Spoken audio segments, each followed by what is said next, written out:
A captura de um líder de Estado não apenas derruba um governo, ela redesenha o tabuleiro geopolítico global. A operação em Caracas, que resultou na queda do poder, não foi um ponto final, mas sim o início de um capítulo completamente novo e imprevisível. A pergunta que ecoa nos corredores do poder, de Washington a Pequim, não é mais sobre o que aconteceu, mas sobre o que vem agora e, mais importante, quem pode ser o próximo. Na Venezuela, a ausência de sua figura central de comando mergulhou o país em um oceano de incertezas. Uma liderança interina, recém-formada, já se vê espremida entre uma imensa pressão popular por mudanças e as expectativas da comunidade internacional. As sanções econômicas que por anos sufocaram a nação, agora estão em um limbo. Elas podem ser gradualmente aliviadas, servindo como um incentivo para a nova gestão, ou podem ser intensificadas, caso a instabilidade persista. Para os milhões de venezuelanos, o futuro imediato é uma névoa densa. A promessa de uma transição pacífica e democrática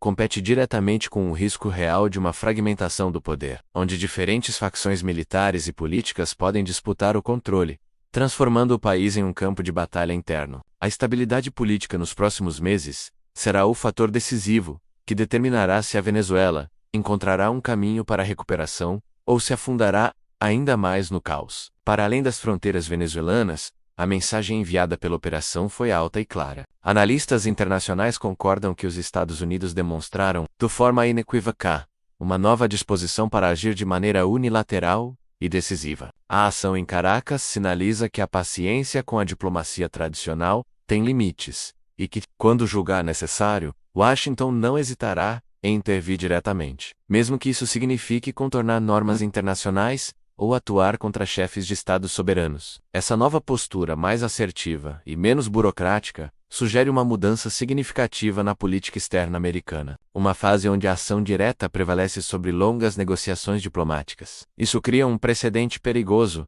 e redefine as regras do jogo, forçando outras nações a reavaliar suas próprias estratégias e alianças diante de um ator global que parece disposto a usar toda a sua força para proteger seus interesses. Com essa nova doutrina em prática, os holofotes agora se voltam para outras nações. Especialistas em relações internacionais e agências de inteligência já começam a mapear quais governos podem estar no radar de Washington. Países que são acusados de abrigar redes de atividades ilícitas, ou aqueles que desafiam abertamente os interesses estratégicos americanos, são os candidatos mais óbvios. Nomes de líderes e nações começam a circular em relatórios confidenciais e a serem debatidos em fóruns de segurança. No entanto, oficialmente, tudo permanece no campo da especulação. Não há uma lista pública, não há um anúncio formal. Existe apenas uma tensão crescente e uma observação mais atenta. Essa atmosfera de suspeita e vigilância constante pode, por si só, desestabilizar regimes, mesmo sem uma ação militar direta, criando um clima de paranoia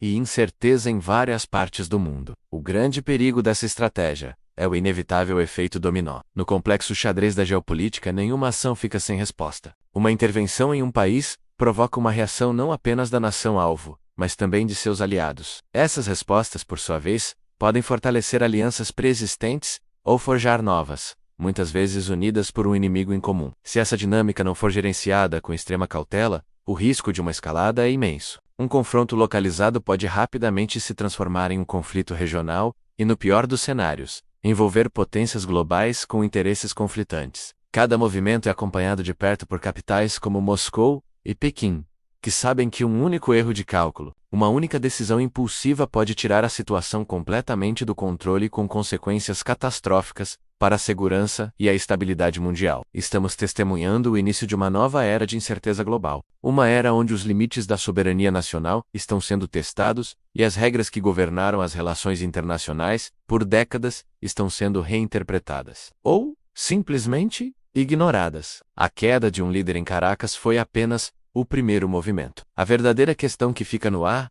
não é apenas quem caiu, mas quem será o próximo a cair. Você acredita que essa abordagem mais agressiva pode, de fato, trazer mais estabilidade ao mundo, eliminando focos de instabilidade? Ou, ao contrário, estamos caminhando para um período de caos ainda maior, com mais conflitos e imprevisibilidade? Deixe sua opinião aqui nos comentários. Sua perspectiva é fundamental para entendermos este novo cenário. E não se esqueça de se inscrever para acompanhar os próximos capítulos dessa história, que está apenas começando.